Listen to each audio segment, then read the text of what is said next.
Shalom, nous allons partager sur un thème. Le thème, ça va être, en réalité, un chrétien ou une chrétienne doit vivre et se comporter comme un soldat. Un chrétien ou une chrétienne doit vivre et se comporter comme un soldat. Alors, pour cela, nous allons simplement dire que dans ce monde, certes, Dieu a créé ce monde et nous a envoyés sur terre pour dominer sur ce monde et aussi que nous puissions nous multiplier. Depuis la chute d'Adam et Ève, les choses ne sont plus pareilles. Gloire à Dieu, Jésus-Christ est venu et il a remis de l'ordre.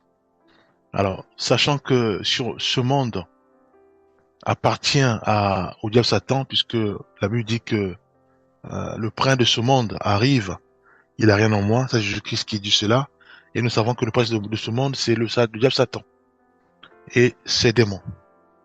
Donc, et nous savons aussi dans l'Apocalypse, il est dit que le diable Satan est descendu sur terre en colère, sachant qu'il n'a plus de temps, qui vient faire la guerre à ceux et celles qui ont le témoignage de Jésus-Christ, qui ont gardé la foi et qui gardent le témoignage de Jésus-Christ, qui ont le témoignage de Jésus-Christ, donc qui marchent comme Jésus-Christ, qui marchent selon ses commandements, qui marchent dans la pureté, dans la sainteté. Donc le diable Satan vient faire la guerre contre ceux et celles qui marchent en conformité à la parole de Dieu. Voyez-vous, le diable, tant qu'il est sur terre, tant que ses jours sont toujours d'actualité, il fera la guerre sans cesse aux chrétiens. Il fera la guerre aux chrétiennes. Mais comment? Simplement dans le volet spirituel. Voyez-vous, c'est pour ça que la parole de Dieu nous dit que nous ne combattons pas contre la chair et le sang, mais contre les dominations, contre les autorités, contre les esprits méchants dans les lieux élevés. Donc le diable Satan, il vient pour faire la guerre contre ceux et celles qui ont le témoignage de Jésus-Christ. Sachant cela, donc nous aussi, qui avons choisi Jésus-Christ comme notre guide, Jésus-Christ comme notre maître, Jésus-Christ comme notre sauveur, nous devons aussi avoir la conscience que ce monde, c'est un monde où nous sommes combattus par le diable Satan et ses démons. Bien que nous combattons dans la victoire, puisque nous avons Jésus-Christ en nous. Nous avons fait le choix de le suivre, lui, notre maître, notre guide Jésus-Christ. Donc nous combattons dans la victoire. C'est ça la grâce. Donc nous devons réaliser que le combat est réel. Le combat est réel. C'est sur terre. Voyez-vous. Donc ça veut dire que si nous continuons à marcher dans la vérité, nous continuons à marcher en gardant le témoignage de Jésus-Christ, nous continuons à marcher dans la vérité, oui, nous combattons dans la victoire. Voyez-vous? Mais si nous ne voulons plus marcher selon Christ, nous ne voulons plus pratiquer sa parole, nous ne voulons plus garder ses commandements, nous ne voulons plus garder le témoignage de Jésus-Christ en nous, là c'est grave. Pourquoi? Parce que il y a un combat spirituel, il y a un combat sur terre, et ce combat est permanent. Pourquoi? Parce que la Bible dit que le diable est tombé sur terre en colère, sachant qu'il n'a plus de temps, et il est parti combattre ceux et celles qui ont le témoignage de Jésus-Christ. Donc, le combat est permanent. N'oublions pas que notre adversaire, le diable Satan, ne dort pas. Il travaille en permanence pour nous combattre. Mais sachant que comme nous combattons dans la victoire, et donc lui met les stratégies.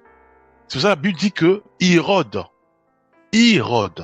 autour de ceux et celles qui gardent le témoignage de Jésus-Christ. Il cherche comment dévorer, il cherche comment séduire, il cherche comment faire tomber celui ou celle qui garde le témoignage de Jésus-Christ. Voyez-vous, donc le combat est permanent. Il est là, sur terre, il met en place des stratégies pour pousser l'humain, pour pousser ceux et celles qui ont fait le choix de suivre Jésus-Christ, qui combat dans la victoire, ceux et celles qui sont protégés par Jésus-Christ. Donc, il met des stratégies pour les pousser à désobéir à la parole de Dieu et à les vaincre. C'est pour cela que devant Jésus-Christ, il a tout fait pour le pousser à désobéir. Souvenons-nous encore de la tentation. Une fois que le Maître Jésus-Christ, quand il a jeûné 40 jours, et l'Esprit Saint l'a orienté pour qu'il soit tenté par le diable Satan. Et lui, sa ruse, c'était simplement de pousser, de faire en sorte que Christ puisse désobéir à la parole de Dieu. Il a fait avec Adam et Ève. Et il continue à le faire. Donc c'est ça les stratégies. C'est pour ça que nous combattons la victoire. Nous savons ces stratégies. C'est de nous pousser à désobéir à la parole de Dieu. Sachant cela, donc, il n'est plus étonnant de réaliser que nous vivons comme des soldats. Il n'est plus étonnant de réaliser que nous sommes simplement des soldats sur terre. Simplement. Pourquoi? Pour la simple raison que nous avons un adversaire qui cherche à tout prix à nous pousser à ne plus vivre en conformité à la parole de Dieu. Il fait tout pour nous séduire. Il fait tout pour nous pousser à ne plus marcher dans la sanctification. Voyez-vous? Donc, d'où le thème, en réalité, un chrétien, bien sûr, ou une chrétienne, doit vivre et se comporter comme un soldat. Maintenant, prenons quelques versets. Prenons déjà 2 Timothée 2, versets 3 à 4. Je vais les lire. Souffre avec moi comme un bon soldat de Jésus-Christ. Il n'est pas de soldat qui s'embarrasse des affaires de la vie s'il veut plaire à celui qui l'a enrôlé. Voyez-vous, ça c'est Paul qui aimait bien son fils spirituel Timothée, donc il continue à l'enseigner. Prenons maintenant Éphésiens 6, versets 10 à 18. C'est vraiment ça qui va encore nous booster, qui va encore nous fortifier et qui va encore démontrer que nous vivons, nous marchons dans la victoire, nous combattons dans la victoire. Au reste, fortifiez-vous dans le Seigneur et par sa force toute puissante, revêtez-vous de toutes les armes de Dieu afin de pouvoir tenir ferme contre les ruses du diable. Voyez-vous, on ne dit pas contre le combat, alors on parle de ruse, parce que le diable, nous vivons dans la victoire, nous combattons déjà dans la victoire parce que nous avons fait de Jésus-Christ notre guide, notre maître et notre sauveur. Voyez-vous, donc le diable n'a pas de puissance devant nous, le diable n'a pas d'autorité, le diable ne peut jamais nous vaincre. Pourquoi? Parce que nous marchons dans la victoire, nous vivons dans la victoire, nous nous réveillons dans la victoire et nous combattons déjà dans la victoire. Voyez-vous? Mais par contre, les armes, c'est pour tenir ferme. Il dit, revêtez-vous de toutes les armes de Dieu afin de pouvoir tenir ferme contre les ruses du diable. Parce qu'il est là, comme il n'a plus de temps, il veut pousser, séduire les véritables adorateurs du Seigneur, les véritables enfants de Dieu à la désobéissance. Voyez-vous, de sa parole. Car nous n'avons pas à lutter contre la chair et le sang, mais contre les principautés, contre les puissances, contre les dominations, les dominateurs de ce monde de ténèbres, contre des esprits méchants dans les lieux célestes. C'est pourquoi prenez toutes les armes de Dieu afin de pouvoir résister dans le mauvais jour. Donc là, on insiste encore. On commence par ça et là, encore, on insiste en disant c'est pour résister. Voyez-vous, donc il est primordial, important que nous, enfants de Dieu, nous devons avoir cette conscience que certes, dans le physique, c'est-à-dire que tout ce que nous voyons, ce qui est charnel, tout ce que nous voyons, tout est bon, on est en bonne santé, on marche bien et autres, c'est normal. Ça fait partie aussi des ruses du diable. Lui, il te combat pas physique, il te combat d'abord spirituellement. Voyez-vous? Mais comme il sait que nous sommes dans la victoire, nous marchons dans la victoire, nous combattons dans la victoire parce que nous avons fait de Jésus-Christ notre modèle, notre unique modèle à suivre. Il le sait. Et qu'est-ce qu'il fait? Il met en place les stratégies pour nous pousser simplement à désobéir. C'est pour ça que maintenant le Seigneur aussi bouche aussi ce volet-là, en disant que certes nous sommes dans la victoire, mais pour décimer ces ruses, maintenant il nous demande maintenant à nous de nous revêtir de ces armes. Il dit c'est important pour résister et aussi pour tenir ferme contre les ruses du diable, parce que c'est comme s'il vient, il sait qu'il est déjà combattu, mais il vient quand même pour faire ce qu'on appelle, pour mettre en place les stratégies et nous pousser, nous, à tomber. Pas que lui nous pousse, non. C'est à toi maintenant de tomber, parce qu'en fait, il sait qu'il ne peut pas te pousser parce que tu es dans la victoire. Il ne peut pas te prendre et te tirer dans la boue, non, dans le péché, non. Il sait que tu es dans la victoire. Tu es avec Christ, tu portes Jésus-Christ en toi. Donc il peut pas te tenir. Il peut pas te toucher, ni même tes affaires, ni même ta famille. Il peut pas. Mais il met en place des stratégies pour que ton œil, pour que ce que tu vois, si tu n'es pas en prière, si tu n'utilises pas les armes d'un chrétien, tu peux tomber sur de la séduction, tomber sur de la convoitise. Et là, il t'a gagné, il t'a eu. Pourquoi? Il t'a pas touché, mais il a seulement mis en place des pièges, des ruses, comme dit la Bible, pour toi. Maintenant, il espère que tu puisses tomber et que, à ce moment-là, il frotte les mains. C'est pour ça que le Seigneur aussi dit non, non, non, non. Il doit aussi boucher. Donc, tout, mettre en place aussi les armures. Voyez-vous? C'est pour ça qu'il dit, au reste, fortifiez-vous dans le Seigneur. Et puis il dit, car nous n'avons pas à lutter contre la chair et le sang, mais contre les principautés, contre les puissances, contre les dominateurs de ce monde de ténèbres, contre les esprits méchants dans les lieux célestes. C'est pourquoi prenez toutes les armes de Dieu afin de pouvoir résister dans les mauvais jours et tenir ferme après avoir tout surmonté.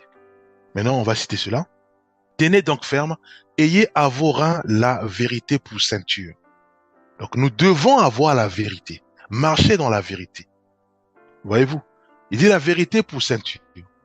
Donc la vérité, bien aimé, nous devons automatiquement nous imbiber de la vérité. Ça peut être la vérité, notre façon de parler, voilà, donc bannir les mensonges, ça peut être la vérité de la parole de Dieu.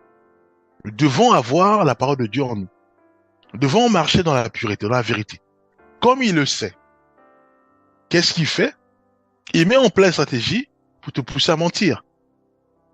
Ça peut être soit par les entreprises, ça peut être soit au travail. Tu as peur peut-être d'être sanctionné, tu mens. Lui, là, il t'a eu. Voyez-vous, mais il t'a pas poussé à mentir. Il a juste mis les pièges pour que toi-même, tu puisses mentir.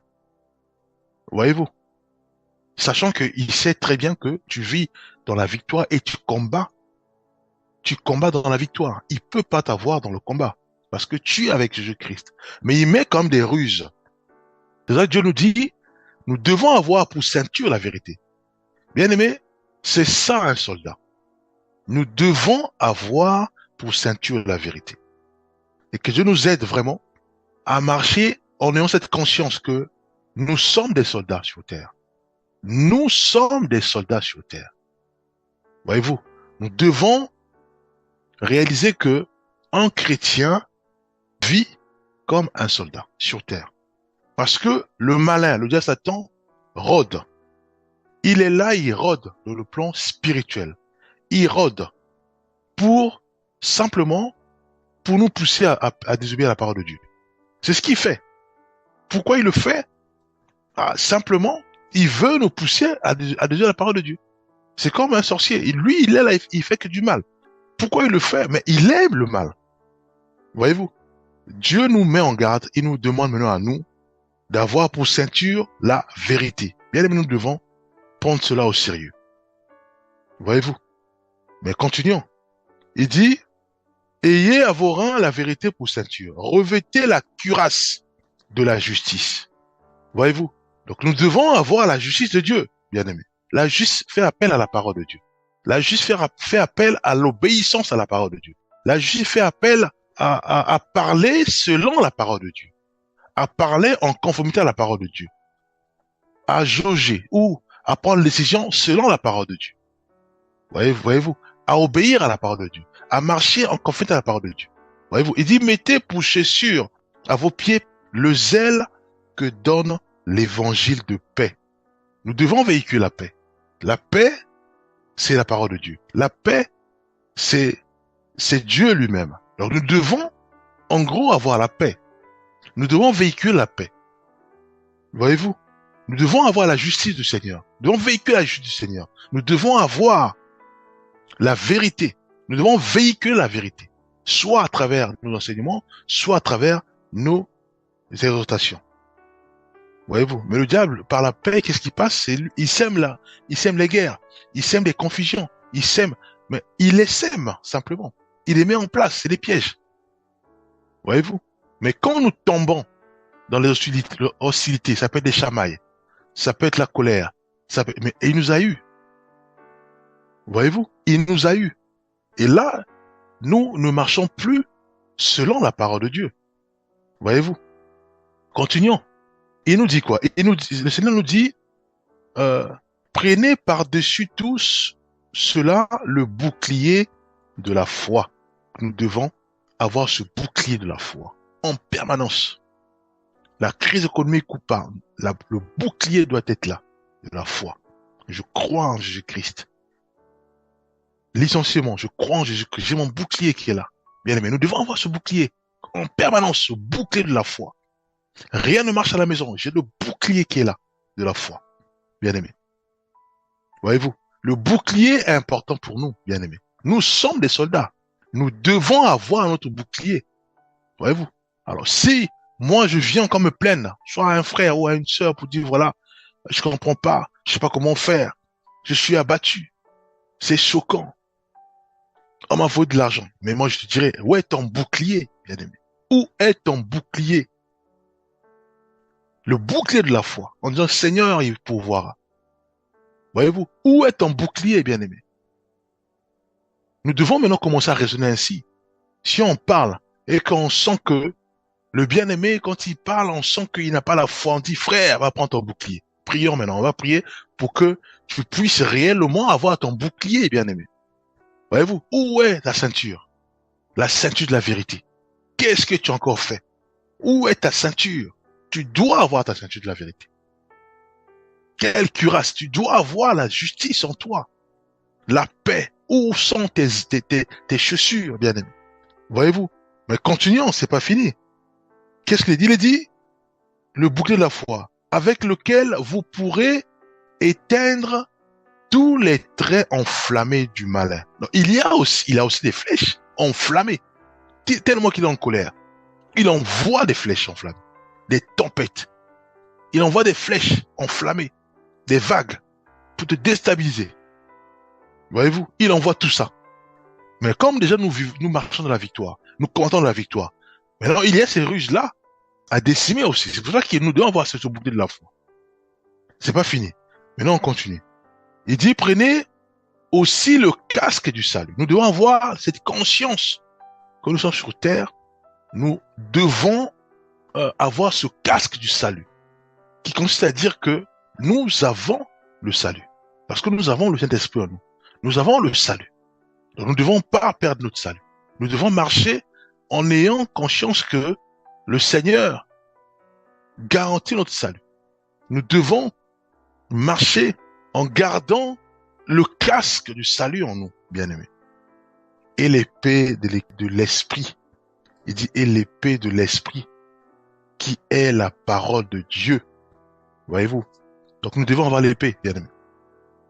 Si je parle à un bien-aimé, je dis, mais donne-moi par exemple un verset qui dit simplement que car Dieu a tant aimé le monde, qu'il a donné son fils unique afin que qui ne croit pas en lui ne périsse pas, mais qu'il ait la vie éternelle. Si même n'arrive pas à me donner le verset, je dis, mon frère, où est ton épée? Ton épée, frère. Où il vient me parler, mais on parle, mais il n'y a pas un verset biblique qui dit, frère, où est ton épée? Tu dois utiliser l'épée, bien aimé. Oh non, je suis parti conseiller un frère ou une sœur qui était dans la dépression. J'ai parlé, mais j'ai compris que mais le frère ou la sœur est tout dépressif. On va dire, est-ce que j'utilise l'épée? Oh non, mais où est l'épée? Nous devons avoir l'épée, bien aimé, pour décimer les ruses du diable Satan. Nous devons avoir l'épée. Jésus-Christ a combattu le diable Satan au désert par l'épée, dans la parole de Dieu. Voyez-vous? Donc nous sommes des soldats. Nous sommes des soldats sur terre. Voyez-vous? Donc nous devons obligatoirement avoir le casque du salut. Nous devons avoir notre bouclier. Le bouclier est important, bien aimé. Dans le monde, le bouclier est important. Vous voyez, le diable Satan, lui, il combat au niveau spirituel. Et il y a des impacts au niveau physique. Voyez-vous? Donc il met en place toutes sortes de la crise économique, spirituellement, et après, il y a des impacts au niveau physique. Mais donc si nous recevons cette vague-là, mais qu'on n'a pas le bouclier de la foi, mais on tombe. C'est ça que nous devons avoir, ce bouclier de la foi qui arrête net les vagues, arrête net la crise à la maison ou même les ménages de divorce. On a le bouclier de la foi qui est là pour décimer tout cela, bien aimé. Voyez-vous? Donc, et c'est pas fini. Il dit, faites en tout temps par l'esprit toutes sortes de prières et de supplications. Et il insiste en disant, veillez à cela avec une entière persévérance et priez pour tous les saints. Parce que nous devons prier aussi pour tous les saints pour qu'ils puissent déjà avoir cette connaissance que nous sommes des soldats sur terre. Pourquoi? Parce que nous avons notre ennemi qui ne dort pas, qui rôde, qui veut à tout prix nous pousser à désobéir à la parole de Dieu. Nous devons avoir en nous, bien-aimés, nous devons avoir la vérité, nous devons avoir la paix, nous devons avoir la justice, nous devons avoir la foi, bien-aimés. Nous devons avoir la parole de Dieu. Nous devons faire toutes sortes de prières. Nous devons avoir cette conscience que le bouclier est important. Voyez-vous? Donc aujourd'hui, si je pleure et que je me pose la question de savoir mais pourquoi je pleure, si c'est parce que soit on m'a menacé, soit parce que on veut m'expulser, je dois réaliser que j'ai échoué. Parce que j'ai pas mon bouclier de la foi. Voyez-vous? Alors si je commence à parler bizarrement, avec mensonge, et que je vais à la maison pour demander pardon au Seigneur, je dois aussi avoir la conscience que j'ai oublié ma ceinture de la vérité. Voyez-vous? Si je commence maintenant à juger les gens, je commence à parler en disant voilà, il t'a fait ceci, toi aussi tu dois rendre pareil, coup pour coup, dent pour dent, œil pour œil. Donc ça veut dire que j'ai oublié cette cuirasse de la justice, bien aimé. Où est notre cuirasse? Voyez-vous, nous devons marcher, nous devons avoir la justice de Dieu en nous.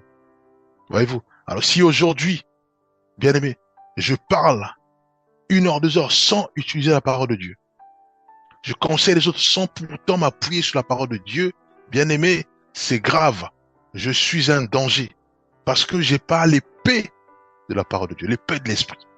J'ai pas l'épée, bien aimé. Nous devons nous comporter comme des soldats de Christ, puisque nous avons en face de nous, la Bible appelle le dragon. Il dit, il est descendu avec fureur pour combattre ceux et celles qui gardent le témoignage de Jésus-Christ. Mais bien aimé, c'est pas de l'amusement. Voyez-vous, certes, nous combattons de la victoire. Voyez-vous, mais nous devons aussi obéir à la parole de Dieu, puisque c'est lui qui est notre guide.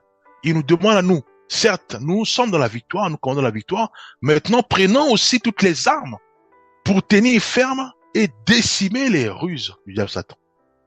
Voyez-vous, parce que le combat n'est pas terminé. Voilà, nous devons avoir, pour sanctifier la vérité, nous devons avoir le cas du salut. Nous devons avoir cette cuirasse de la justice. Nous devons avoir, bien aimé, l'épée de l'esprit, qui est la parole de Dieu, ce bouclier de la foi, bien aimé. On parle de 6 armes ici. Voyez-vous, et toutes les prières. Voilà, nous, bien aimés. Donc, nous devons maintenant nous poser des questions quand nous parlons avec des autres, quand nous pleurons dans nos maisons, quand nous ne lisons pas la Bible. Nous devons poser des questions, puisque nous sommes plus soldats et le diable nous a eus. Voyez-vous, prenons quand même, pour terminer, Matthieu 8, versets 8 à 10. Le centenier répondit, Seigneur, je ne suis pas digne que tu entres sous mon toit, mais dis seulement un mot et mon serviteur sera guéri.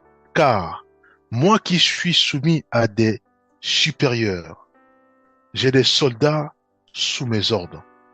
Et je dis à l'un, va et il va. À un autre, viens et il vient. et à mon serviteur, et à mon serviteur, fais cela, et il le fait. Après l'avoir entendu, Jésus fut dans l'étonnement et il dit à ceux qui lui suivaient, je vous le dis en vérité, même en Israël, je n'ai pas trouvé une, une aussi grande foi. Voyez-vous? Donc ici, euh, le Seigneur nous fait comprendre que nous sommes avec Christ. Nous marchons avec Christ. Voyez-vous? Donc, Jésus-Christ est en nous. Nous marchons dans la victoire. Donc, si aujourd'hui, je prends la décision de marcher dans la vérité, oui, la vérité va m'accompagner. Parce que la vérité fait partie de Jésus-Christ. Et Jésus-Christ, il commande tout cela. Mais Jésus-Christ est en nous. Je prends la décision de marcher en gardant la parole de Dieu. Oui, la parole de Dieu va m'accompagner, bien-aimé. Je prends la décision de marcher en ayant mon bouclier de la foi. Oui, il sera avec moi.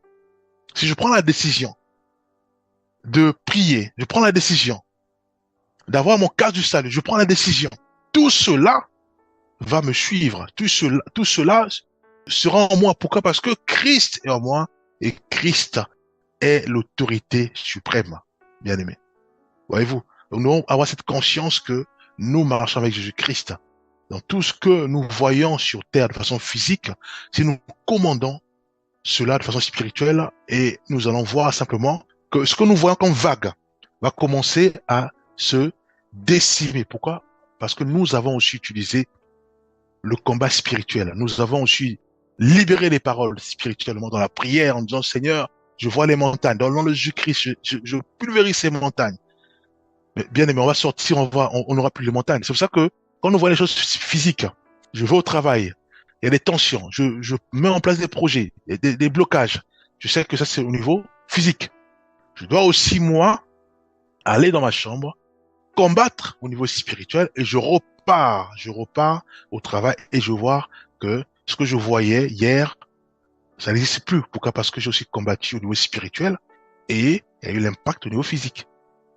Voyez-vous? C'est ce que Dieu a fait toujours. C'est ça que nous devons avoir nos armes aussi pour combattre aussi au niveau physique. Le bouclier de la foi, la vérité pour ceinture, la cuirasse de la justice, le casque du salut, les chaussures, on parle les ailes, l'évangile de paix, la prière, toutes les prières, hein, pour, selon bien sûr, le Saint-Esprit. Voilà, nous allons prier. Père, nous te rendons grâce, nous te bénissons. Aide-nous, Père, à avoir cette conscience que le diable rôde.